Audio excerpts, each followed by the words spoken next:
there were times where my faith was definitely rattled. There were times where I didn't know how I was gonna get my next meal, if somebody was going to cause me harm in my sleep while I was sleeping behind buildings. Looking back on it now, I call that my character building year. That was a test of my mental strength, my physical strength, my spiritual strength. It was a storm in my life that I had to weather through and go through. And it was almost in a sense of like a life lesson that God was teaching me, like, I need to put you here and make you go through this so that you can appreciate what I'm going to provide for you later on. Welcome to another episode of the Disciplined Man podcast, where we talk about discipline, mindset, and the profound impact they have on manhood. We know manhood doesn't look the same for everyone, and real strength lies in authenticity and personal truth. So join us for another enriching conversation about how real men think, how we feel, and how we navigate the complexities of modern masculinity. Now, we have a treat for you today. It's going to be a fun conversation, I think. There's a special guest, special story. This guy is a self-proclaimed Alaskan cowboy, a creative director, truly one of the most creative people that I've ever come across in my journey, in my short 34-year journey here. Also, entrepreneur, works with a ton of different brands. Mr. Thursday Boots himself. Jai, welcome to the show, bro. Thank you. I appreciate that, man. That Thursday Boots one got me. And I try to throw a little bit of something in there just to kind of open it up. One of the things I always find hilarious about you, and we've talked about this before, is, Right. bro, you are the strongest believer in Alaska. Why don't you talk to people about why they should not move to Alaska? Because I don't think anybody's moving to Alaska anytime soon, but why they might want to visit Alaska. Honestly, Alaska is one of those majestic places. You get the best of both worlds. It's like, if you want the city life, you got the city life on a much smaller scale compared to like LA or Atlanta. Sure. But you also have like the outdoors, the wildlife. The landscape is just gorgeous up here. So if you want to go hiking or camping or four-wheeling, you got that like 10, 15 minutes outside the major city. But there's a lot of talent. It's a lot of creativity up here. A lot of things that you can get inspired by just by visiting. Like, you don't have to live here, like you said. Just from a small visit up here can definitely change somebody's perspective in life. But yeah, that's why I'm such a huge advocate for Alaska. It's peaceful, it's serene. It's tough to put into words. Me being someone who was raised here a good majority of my childhood, it's home. It's definitely home. Yeah, for sure. And one of the things you just mentioned there was just it will change your perspective. And I know through your journey, you've had an opportunity to see a lot of different things, from Alaska to the summers here in LA. Why don't you talk a little bit about that journey for you? It's different. So Alaska, especially Anchorage specifically, it's one of our largest cities, but it gives you a small town feel. So everyone knows everyone. Um, Best way to put it, we're like the West Coast version of New York. In terms of like a melting pot. So we got a large group of Latinos, Asians, Polynesians, Blacks, Whites, Alaska Natives, of course. One thing I will say in comparison to, my journey with my career field is that Alaska doesn't necessarily prep you for what's to come, what's out there in the rest of the states and cities. LA being my first major city that I tried to tackle at such a young age. We're not used to the glamorous lifestyle, the Lamborghinis, the yachts, or just your everyday running into a celebrity at a gas station. Like, that just doesn't happen up here. So I will say it was definitely a culture shock. Do I prefer that lifestyle versus Alaska? Absolutely not. It's like, when I'm here, it's peaceful, it's tranquil, and it doesn't put pressure on you to, in a sense, be something that you're not. Alaska provides that level authenticity that you don't necessarily get in those major cities. You're not having to keep up with the image. Everyone loves you and supports you for who you are, and the local support here is phenomenal. I will say that, like, if you got friends, family members, shoot, your local church goer that you go to church with, they're gonna show you love 10 times and more. Versus Yeah. like those other cities, you kind of almost in a sense have to pay for that support or that love. So it's very transactional. I will say is the difference. Now y'all just got a pitch of Alaska, so this is your opportunity to visit. Yeah. I might know a person or two who's there, but at some point, I think I'll come to Alaska, with my brother. But it won't be anytime soon. I don't think. Highly recommend coming during the summer. That is For sure. that's probably the biggest thing. I know a lot of people aren't into the cold. Yep. So our winters are usually from October to mid-April, late April. But the summers here are gorgeous. 23 hours of daylight, anywhere between low 70s to low 90s. And it's so much to do, so much to explore. For sure, for sure. And Jai, one of the things I know about you that the audience doesn't is you have a pretty dynamic story. And that's one of the reasons why we talked about today Mhm. discussing how to embrace and learn from failure, which is, of course, our conversation. What makes telling that story about how to embrace failure, how to embrace and learn from failure, what makes telling this story important to you? To me, it's important because you never know who is going through a similar situation. Um, Mm-hmm. it doesn't matter what career field or what goal or dream that you may have. It's important to share your testimony with others because by you doing so, it may or may not unlock something hidden within somebody else. That untapped potential, um, that small wick to light their motivation to really go out there and pursue their passion, their dreams, their goals. Yeah. It kind of goes back to that one small act of kindness can change somebody's whole life. For That's sure. how I kind of look at it.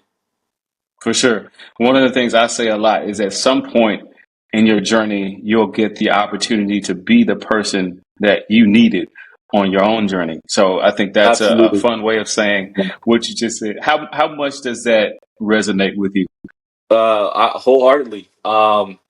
You get to a point in life where you've now achieved a certain level in which your confidence has now reached a point where you can look back to your old self and say, "Hey, we made it. Like we Mhm. finally reached that point, and you are now in a position to provide that same advice or that same being that pillar of hope for other individuals who might just need that extra little bit of push." For sure. Now, why don't you talk a little bit about that story here in LA, whatever you're willing to share, because I know there's a ton of value to be extracted from our experiences. And as Mhm. we reach back and serve others, we're able to help them build a level of confidence. So why don't you share a little bit more about your story so people can understand exactly what you mean when you say, like, it's time to embrace that failure so you can learn and grow. Oof.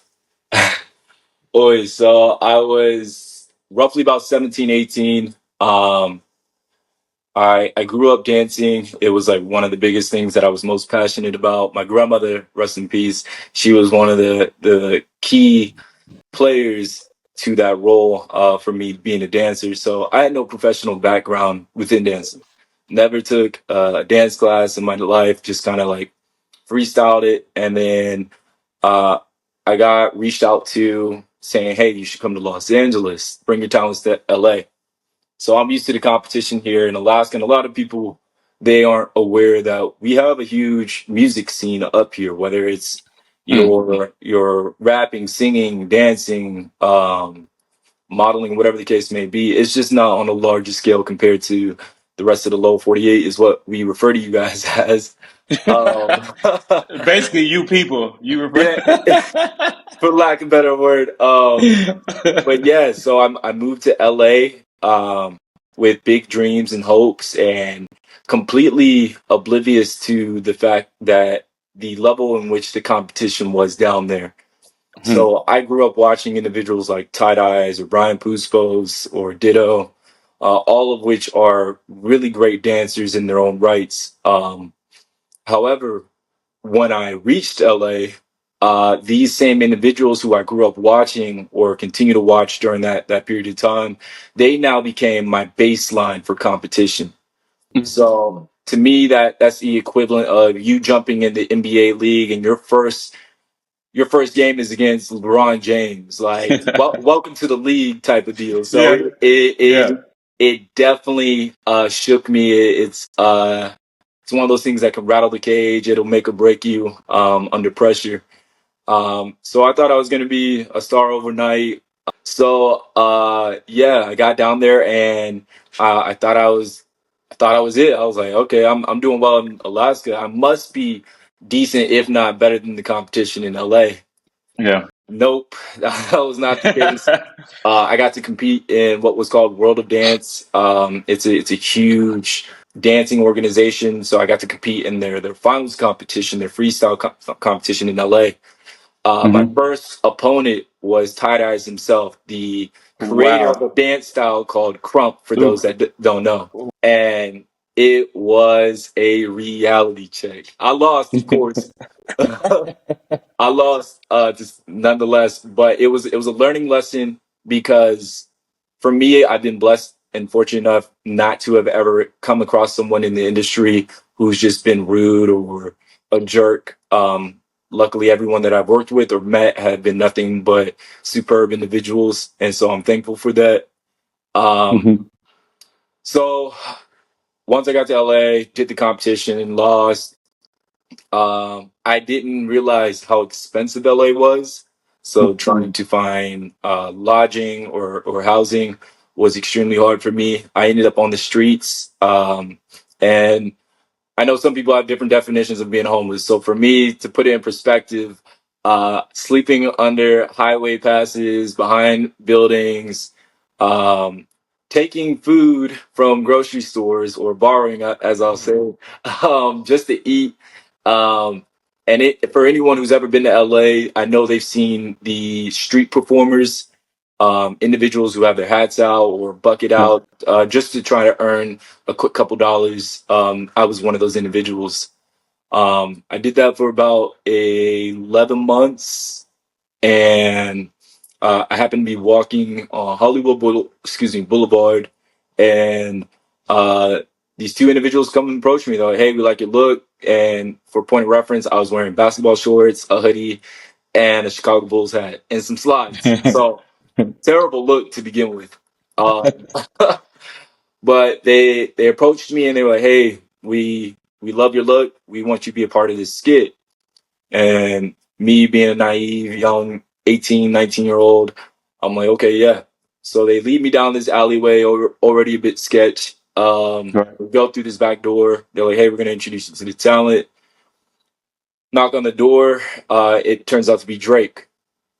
And Drake had just released a song called Trophies like a few weeks prior before that.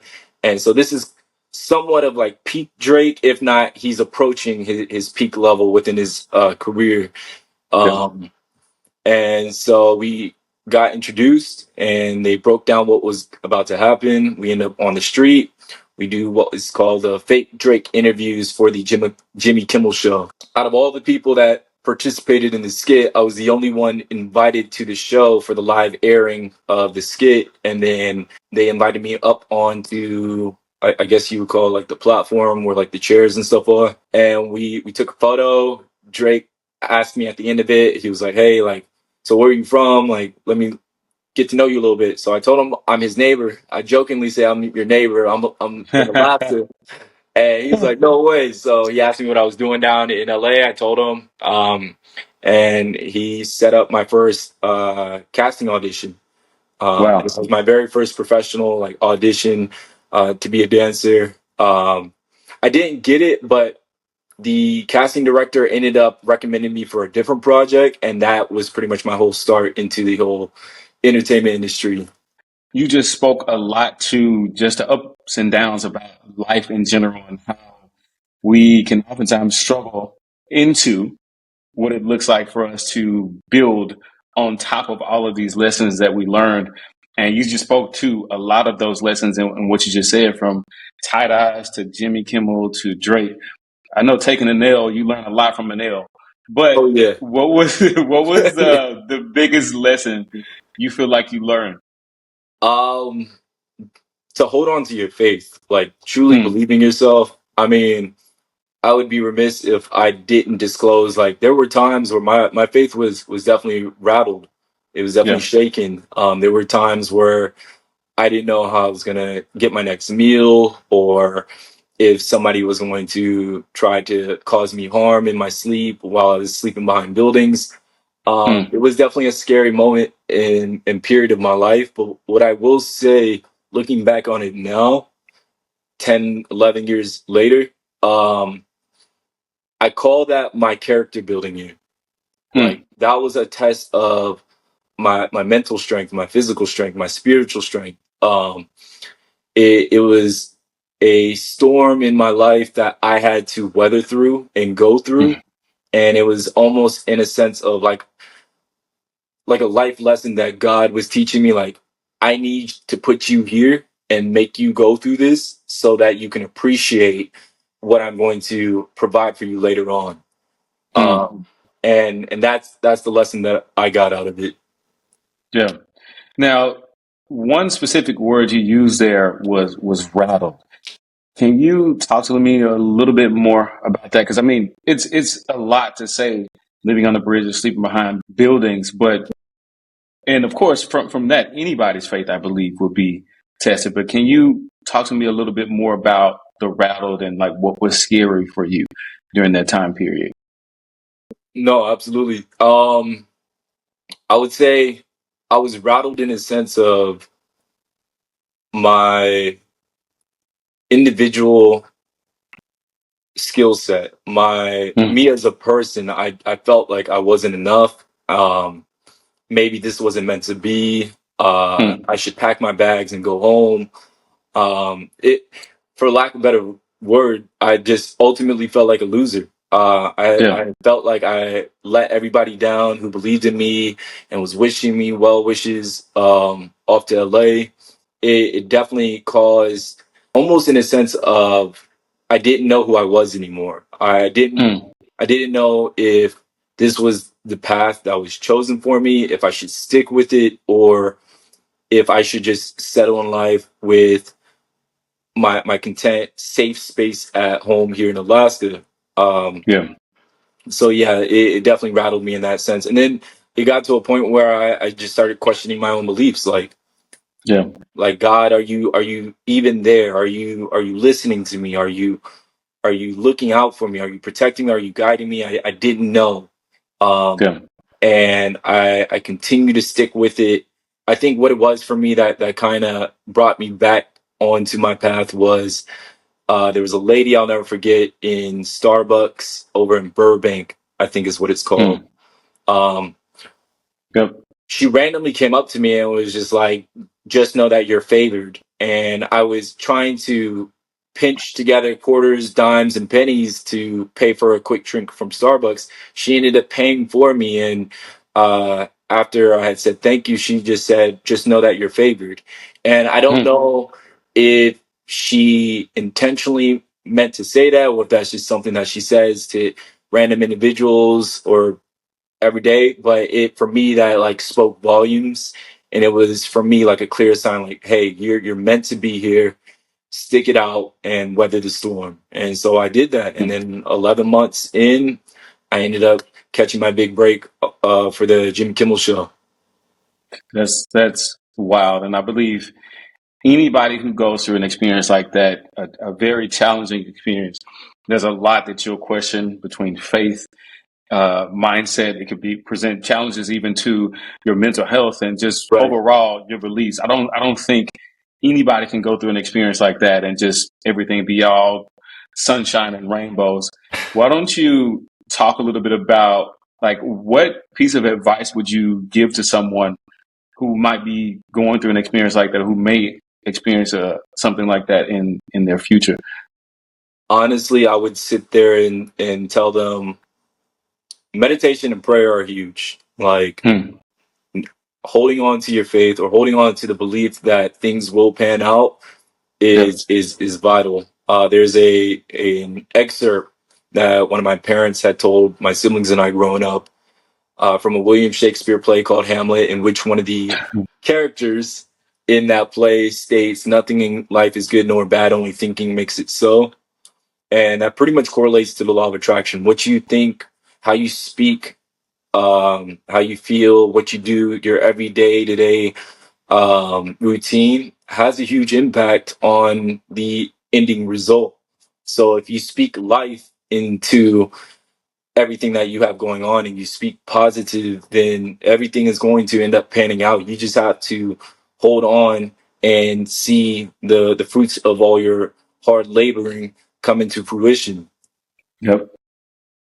Yeah. I think that's the ripple effect of just even that mentality in one area of your life bleeds into every other area of your life. But I want to take a step back here really quick because I didn't know that you were a Shakespeare fan, my brother. I didn't know. Yeah, no, I'm a huge nerd. That's Yeah, one thing I pride myself in. My mother, she was a bookworm, and my dad, super genius from the Air Force. So they definitely instilled that in my siblings and I. for sure. And one thing I don't want to miss here is that you were 18, 19 when you came to LA. Right. And there's been a little bit of time, just a small amount of time that has passed since Yeah. then. So why don't you share a little bit about what some of your biggest lessons, if not the biggest lesson you've learned about manhood during that time period? There's nothing wrong with swallowing your pride, and reaching out to ask for help. I feel like there's such a large stigma with towards men. I was going to say specifically men of color, but men in general. Here in America, where we're raised to have a certain level of pride, to be providers and all this, which is great to a certain extent. But for the sake of your own mental health, it is absolutely okay to reach out and ask for help. I know for Yeah, me personally, I was one of those individuals. Who just, oh no, I'm a man, I can do this, I don't need help. And we've all gone through that. yeah, But there's absolutely no shame in reaching out and asking for help. Time and yeah, time again, I've seen too many men who have suffered from depression or some other mental illness or suicidal tendencies simply yeah, because they've dug themselves into a hole, trying to maintain a certain image because they don't want to feel judged. They're scared of being criticized or crucified. And that's not the case. 9 times out of 10, it takes more courage to sit there and ask for help than to uphold an image and then it explode later on. yeah. What's interesting about you saying that is that was also a huge part of my journey. And I'll share something here with you in a second, but talking about holding on, trying to hold on to an image and trying to show up just for other people, but not showing up for yourself, and you're sacrificing yourself in the process. And one specific word you used there was not being afraid to ask for help. Bro, I've been afraid to, well, not even afraid. I just have been unwilling a lot of times to Right. ask for help, just generally speaking in my life, because of the expectations that we have as men and the expectations that other people also place on you. But a lot of times I was also the help.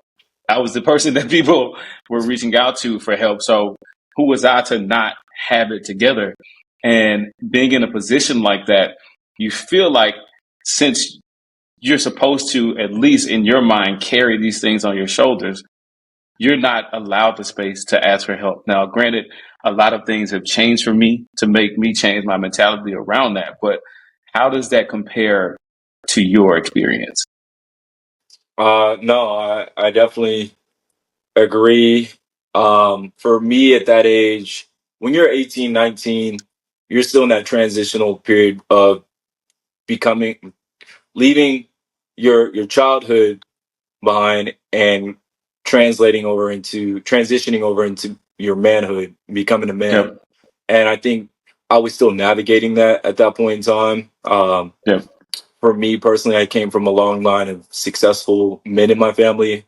Father being Air Force for 20 some odd years, grandfather 16, and then the uncles and male cousins that I've had um, set such a large standard in my mind of a baseline, and Mm. it was almost like competing with my past ancestors is what I'll refer to it as. So Mm. to me at that age, I'm ticking off like, okay, I'm 18, 19 now, but my father had this and this when he was my age, or my grandfather had Right. this and this. So it was that constant comparison, and I realized as I got older that it was taking away from my own individuality in terms of I have my own accolades, I have my own accomplishments, and um, I struggled with accepting compliments or receiving Yeah. any type of recognition or acknowledgement for what I've done, which drove me to a point of imposter syndrome. Like, Mm.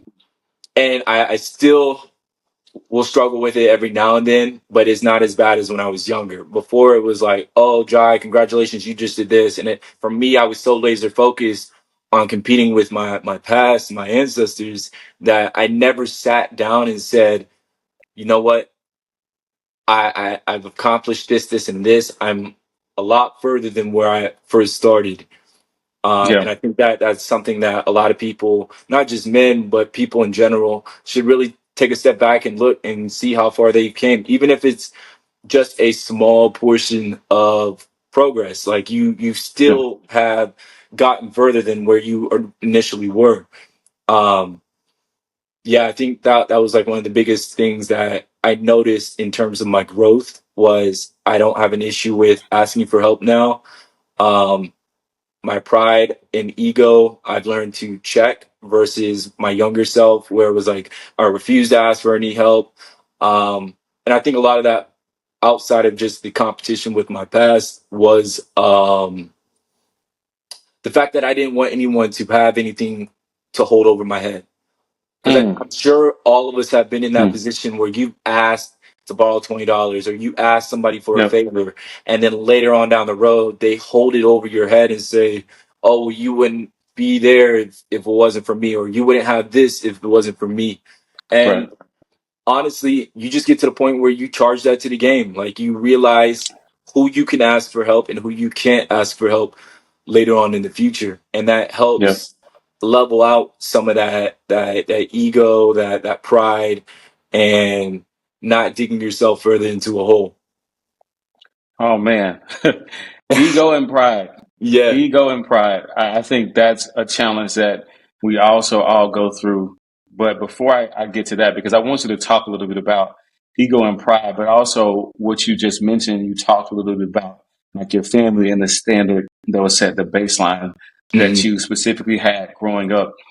One of the speakers that I listened to, Dean Graziosi, he talks about creating a culture of progress versus a culture of comparison.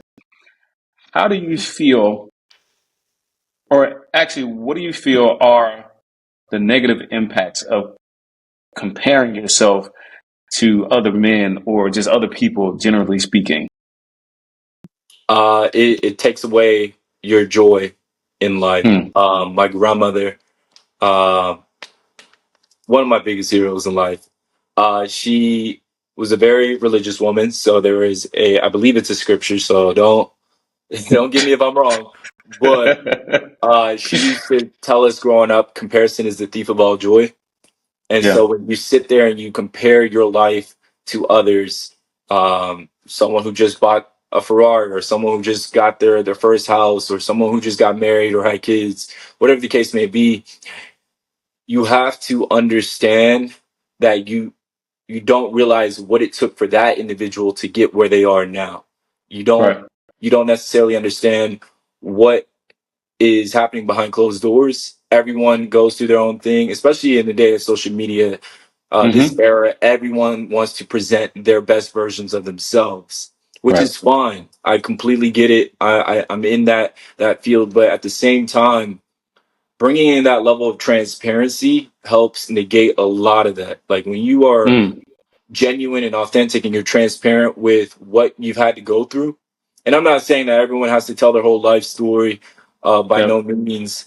But being transparent to a certain degree helps diminish a lot of the comparison that we see in today's society nowadays. For Um, sure. so yeah, I think comparing yourself to other people is a waste of time, and it should not be given any form of attention whatsoever. And for anybody listening, one thing I will say, I've spent money comparing myself to people. I've lost money comparing myself to people. Lost a lot of money actually comparing myself to people because I created this image of where I should be based on what Yeah, somebody else had or was able to do, when in reality my situation was completely different than theirs. And meanwhile, they're probably comparing themselves to me and what they believe I have or what they believe about me. And we oftentimes do that. So to your point, Jack, comparison truly is a thief of all joy, because when I did all of those things, my life became very chaotic, because yeah, at the end of the day, especially if you're losing money, you're causing chaos. So I was just like, you know what? I had to throw my hands up to it all and say, hey, I would rather find joy and peace in my situation so I can build from where I am. And once I made that decision, life sort of opened up to me. But in saying all of that, there was ego and pride attached to a lot of those things too, because I feel like I should have this. If this person has this, I should have that. So what do you feel, at least in your mind, when you think about like ego and pride? Talk to me about some of the ways that has come into your life and the impact that that has had for you. uh, for me, I know I had to swallow my pride on numerous occasions to reach out and ask for help. In terms Hmm. of ego, I would say, when it came to business,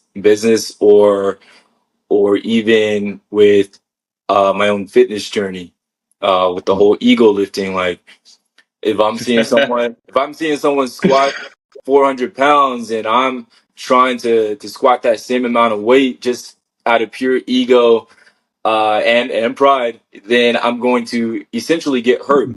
And that's what For happens sure. in any area of our life when we're trying to put ourselves on the same pedestal that we've placed others.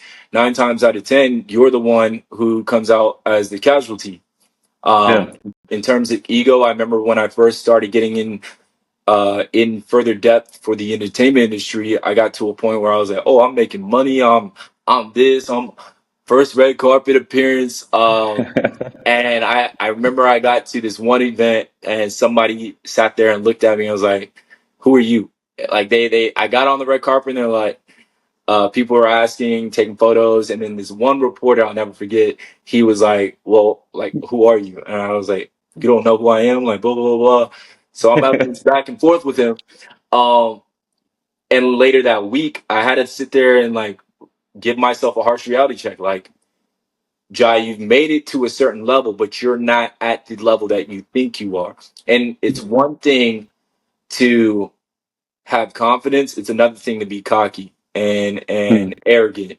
And so it's a fine line between that. And so realizing that it's okay to be confident in who you are and what you do, but also being humble about it. Like now that I've grown over the span of 12 years being in this industry, I'm okay with people not knowing what I do or who I am. Yep. If you know who I am and what I do, great. If you don't, it's still great. Um, Yeah. I think even when we first met, I did disclose what I did, like until you asked me. Yep. Versus like my younger self, late teens, early 20s, I would have been like, oh man, I do this, this, and this. Like, you got to work with me. Come rock with your boy. But no, it's a certain a life. life and God has a way of humbling you in some of the most humorous ways, to be quite honest. And Sure. and so for me, it's like carrying yourself with dignity, integrity, and authenticity, and being humble with what you do Yeah.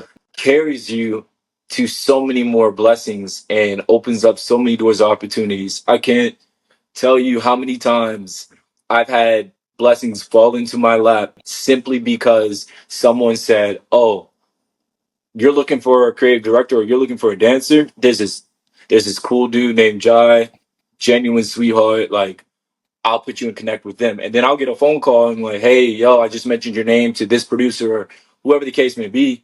And that's without me having to ask for that support or that type of love. It just came Yeah. because there was no hidden motive. There was no hidden agenda. And Right. 9 times out of 10, you'll get a lot further in life doing that than if you're just moving, scheming, and snaking. Yeah. Mhm. Now, the conversation that you have to have with yourself on the back end of all of that, because it's one thing to say you're authentic, it's one Right. thing to be authentic, or it's Correct. another thing rather to be authentic. But I think the more transparent and honest we could be with ourselves, if we have a situation where we are being confident, or if we have a situation where we're being too cocky and we feel like people should know us, there's always going to be some point where somebody makes us become humble. As Yeah. Kendrick Lamar would say, be humble, Oh sit yeah. down. Absolutely. My grandmother used to say, actually my father too, there's always going to be someone who's bigger, badder, and better than you. And Yeah, so to remain humble, I know for a lot of people might be a struggle, but um, it shows the more human side of you. It shows the more yeah, transparent side of you. yeah. Um, by being honest with yourself and others, like, hey, like, I remember days where I was making syrup sandwiches, or I remember, Sure, for you know sure, what I mean? Like the for struggle sure. meals, or getting your first start, or going months without a haircut because you're trying to put that funds towards an investment that you know may or may not pan out, but you Yep, wholeheartedly believe in it. It's things like that that um can ignite somebody else's light that they've just been waiting for. Like, oh man, Jai's going through the same thing, or he went through the same thing as me, or Tillman had to go through this. So if he did this, then I know I can make it out of the storm that I'm in. And so for it's sure. just sharing your testimonies are so vital, because you just never know.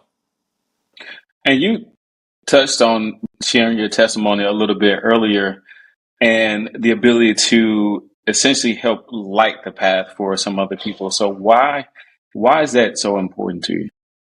So I had an uncle.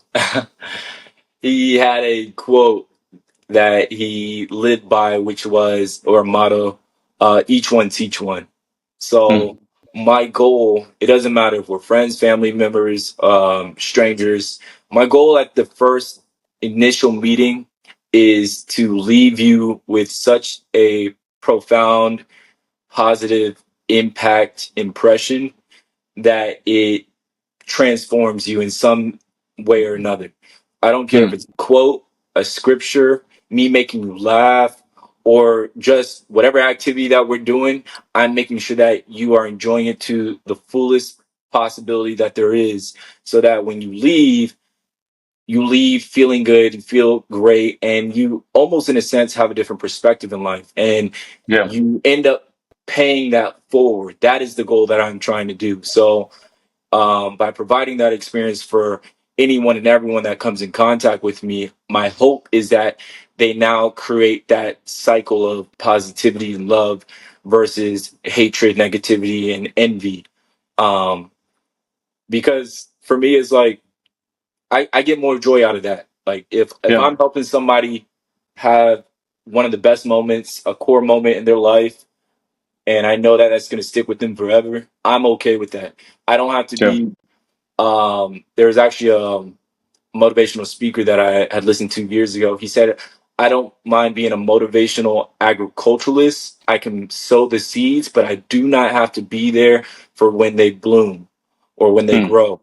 And that one resonated with me because that's how I live. Like, I Yeah. don't have to benefit one way or another. Like, if you take the advice I give you or you take the quote that I give you, great. If you don't, it's still not going to affect me one way or the other. I don't have to be there for the to benefit me or it to be transactional. I'm just doing it Yeah. because that's just my mentality. Yeah. Powerful stuff, man. And what's so funny, you've been giving me a lot of quotes today, bro. You should have told me. You should have you should have told me you would come in heavy with the quotes. But I appreciate it. I think they will definitely resonate with the audience for sure. And just kind of thinking about the conversation thus far, everything that you dropped has been something that I feel like will resonate a lot with people, especially those of us who need to learn how to embrace and learn Right. from failure. So, with that, if there are men listening to this conversation right now and they're in a difficult situation, or even the women who are listening, what would be the one thing that you would tell them about failure that they need to embrace and learn from? Trust the process. The Yeah, progress is always going to be there.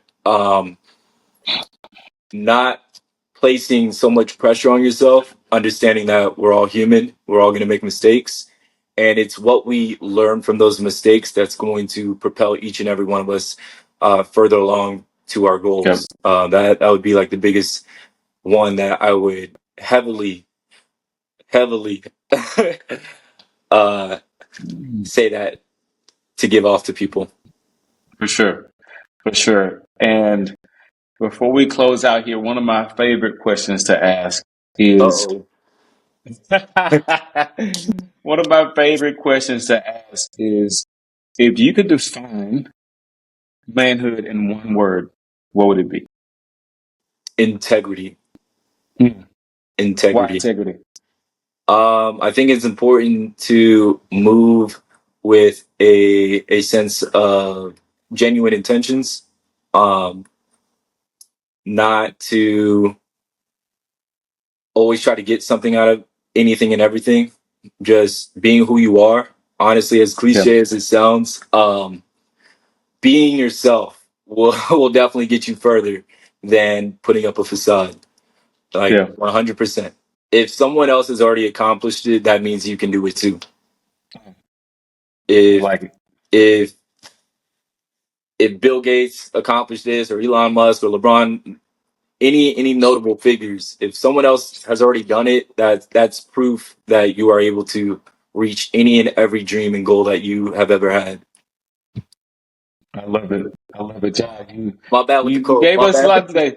You you're good, bro. I think the quotes actually help people because they'll Yeah. remember those quotes.